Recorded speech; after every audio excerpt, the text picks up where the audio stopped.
This is a bowl of rice worth $1 million.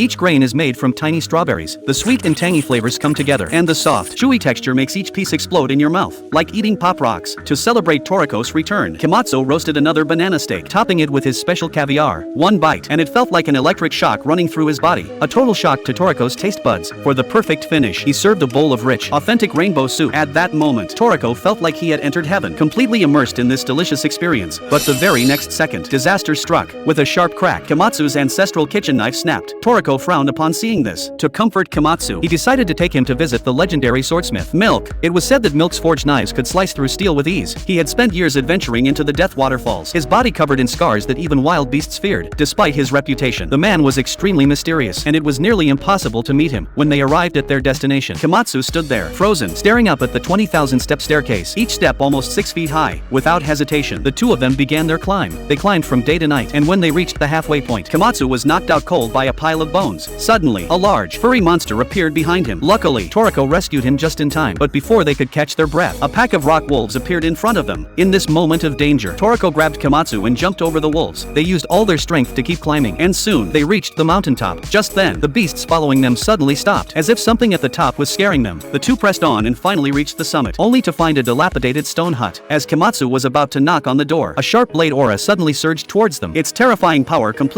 stunning Toriko. But Komatsu didn't even notice. Continuing toward the door like a robot, Toriko tried to stop him, but suddenly, a fearsome, one-eyed monster appeared behind them, snarling and charging at Komatsu. In the nick of time, a sharp blade aura shot out from the hut, severing the monster's armor in an instant. The vicious beast quickly turned and fled with its tail between its legs. When they turned around, they found a man holding a kitchen knife standing behind them, as if he had appeared out of nowhere. When they realized he was the Milk they had been searching for, both Toriko and Komatsu were stunned. Komatsu had imagined Milk as a tall, muscular giant, and although Toriko had doubts, he could only follow him inside the hut. Surrounded by legendary knives on the walls, Komatsu couldn't hide his joy. But just as he was about to touch one of the knives, something unexpected happened.